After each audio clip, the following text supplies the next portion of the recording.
Hello, everyone. Welcome to Cody's Car Conundrum. I'm your host, Cody Wagner. No duh, right? Here we discuss everything from car news, culture, movies, stories, games, interviews, events, and so much more. Without further delay, on with the show. Hey, everyone, and welcome to this new car special on the Cody's Car Conundrum podcast. Today we got a vehicle that is absolutely surprising. And I know I say that a lot, but this one really genuinely is quite surprising. I don't even remember seeing any test vehicles, development mules, nothing.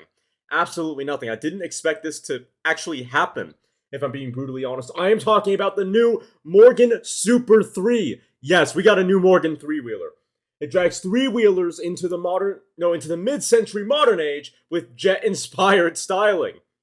Just over a year after killing off its classic three-wheeler for the second time in its 113-year history, Morgan is back with a radically updated trike. Called the Super 3, it moves the three-wheeler on from the 1920s-inspired version we've become accustomed to over the last decade. Instead of spindly wire wheels and an exposed V-twin motorcycle engine slung across the nose, this one takes its styling cues from the early jet age and has disc-style wheels that invoke images of Porsche 935s and gets its motive power from a three-cylinder Ford car engine. Though pedestrian safety groups are probably delighted to see the back of the old S&S V-twin, which wasn't capable of passing future emissions tests, for the rest of us, that substitution might seem like a bad thing. But Morgan points out that it made a similar switch in 1937 when it introduced the Morgan F-Series. The difference is that the F-Series, had less than 40 horsepower, and that F-type mistake, that wasn't on me, that's actually in the article. The difference is that the F-Series had less than 40 horsepower. This one has 117 horsepower or 118 PS, along with 110 pound-feet or 150 newton-meters of torque, which is sent to the single rear wheel via a 5-speed Mazda MX-5 transmission. And being a triple, it should have at least some of the wumpa wumpa wumpa vibes that made the previous 115 horsepower bike engine three-wheeler so characterful. Those numbers might not sound impressive, but don't forget the Super 3 only weighs 1,400 pounds or 635 kilograms. Morgan says 0 to 62 miles per hour should take around 7 seconds and suggests a 130 mile per hour or 209 kilometer per hour top speed. But given how crazy the last version felt at that speed, we can't imagine many buyers getting that far. The great thing about something like the Super 3 is that you don't even need to break the speed limit to feel like you're risking serious jail time.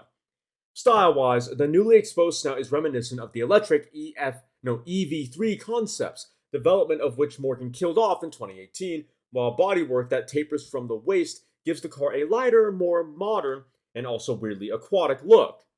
But the changes going on beneath that skin are even bolder. Instead of being built around a space frame chassis, the new trike features a true monocoque where the outer panels contribute to the structural strength of the superformed aluminum platform. The suspension is also entirely new, having been redesigned to shorten the turning circle, leave space for air to flow to the side-mounted radiators, and reduce unsprung mass by bringing the spring and damper units inboard. Even the skinny tires have been custom engineered, in this case by Avon, to provide just the right amount of slip. Inside the cabin, there are more jet-age styling cues, particularly around the dual-gauge instrument pack that combines digital technology with a Cold War look that's topped off by the bank of toggle switches below. One feature carried over from the outgoing car is the missile release start-stop button, but there are some important new additions like a quick-release adjustable pedal box, a reach and rake adjustable steering column, and even a footwell heater to help you get comfortable and stay that way. Weather protection isn't a Super 3 strong suit. You get a tonneau cover for when you're parked up, but no soft top. But Morgan says everything's been designed to survive nature's hissy fits. Dashboard controls and even USB sockets are sealed from dust and water splashes, and the 4 upholstery options have also been designed with resilience in mind. Sounds a lot like the BAC model where it had that special material that can kind of just ward off water in little droplets. Buyers can choose from vinyl, water-resistant leather, saddle leather, and the really cool technical fabric seen in the press images of the red car that is both water and UV resistant. Luggage can be stored under the lift-up trunk panel attached to the top side of it using an exoskeleton luggage rack, strapped to the side pods, or stashed in the lockable underseat storage area.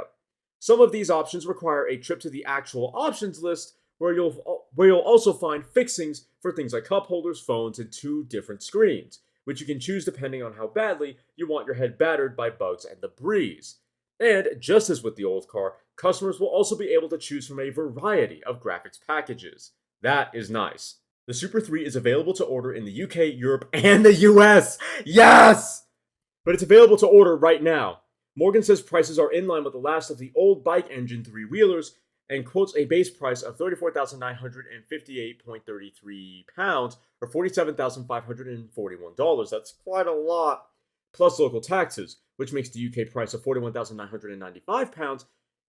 US prices are still to be determined, to be announced. But even if you're not buying, you can still design your perfect Super 3 using the online configurator. How would you spec yours?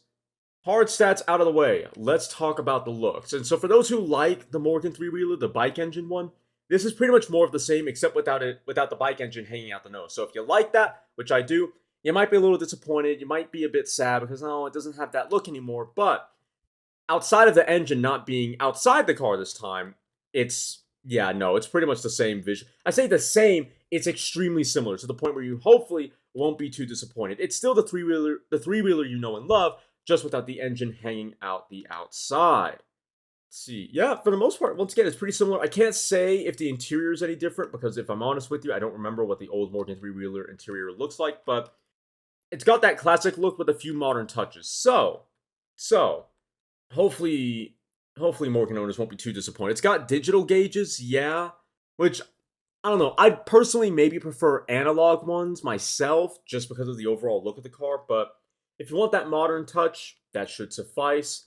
The interior is quite tight, but it is a small car, so that's not surprising. In fact, for my height and my size, it should fit me perfectly.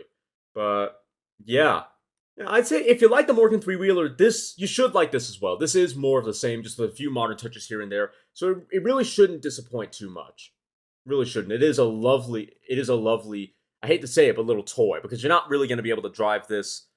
I mean, I say you're not going to be able to. You're probably not going to want to drive this in the rain unless you have a massive raincoat. But hey, if you don't care, more power to you. I'd love to see this, frankly, in all weather, except for maybe snow, because it'll definitely get stuck. But yeah, visually, it's pretty much the same Morgan 3-wheeler you love, just with a more jet era aesthetic rather than a P-51 Mustang aesthetic with a propeller driven airplane aesthetic. So yeah, if you like that too. Again, more of the same. If you like your Morgans, you'll probably like this too. So I'm going to give it like a 7.8 out of 10. Yeah. I like the way that it looks. I like that we've gone from the early plane era into like the jet era. And what I love is that we had a modern 3-wheeler that had the old school kind of propeller design to it. You know, engine outside, the fuselage is aesthetic to it. And now we have, once again, another modern 3-wheeler that goes in a different direction. So depending on which era of airplanes you like, there's a Morgan to suit for you, except for modern, but, you know, we might get to that point eventually. But yeah, if there is a Morgan you like, or if there is an sort of an early plane era you like, there's a Morgan to suit. And that, to me, is brilliant. I would absolutely love to drive one of these one day. I have to have a go in this one day. It's absolutely amazing. Love it. Yeah. Overall, 7.8 out of 10. They just improved upon and kind of evolved the Morgan 3-wheeler we all know and love. And I really can't ask for more, especially with a car like this. In any case, though, I hope you all enjoyed. If you did, please make sure to like the episode, share the episode, and follow the podcast. If you're watching on YouTube, please like, comment, share, and consider subscribing. And if you do subscribe, thank you very much. I really appreciate that. Please make sure you hit the little notification bell and then all notifications that we're notified every time I upload. If you want to listen to this podcast on the road, but you don't want the Podbean mobile app, hey, not a problem. Boot up wherever you get your podcast. Type in Cody's Car Conundrum and then choose the episode you want to listen to. I will see you all next time. Before we end, I want to inform you all that you can now monetarily support this podcast and indeed the entirety of Cody's Car Conundrum with Ko-fi. Well, it might be coffee, but it's spelled K-O-F-I, and that's weird, so I say it Ko-fi. In any case, Ko-fi is an alternative to Patreon where, beautifully and as God intended, you, the supporters, don't have to pay a fee, like on Patreon, to support my work.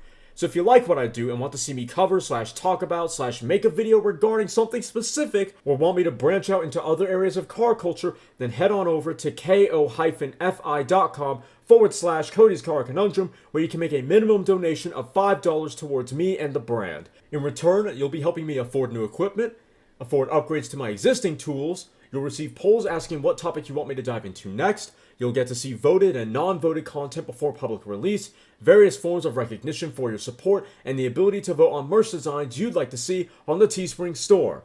And now it's time to close. You've just listened to me probably ramble about some cars, if I'm being honest. If you've enjoyed me passionately talking about lumps of metal on wheels, then why don't you follow me on Twitter at CodyCar, CONUNDRM, or check out my website, www.codyscarconundrum.com, for articles and other car-related content. If you have any questions or would like to become a sponsor, send an email to drtaffy777@gmail.com and put sponsor in the subject line. Make sure to follow me here or any other platform so you don't miss out on more full throttle content. Thanks for listening. I'll see you all in the next episode.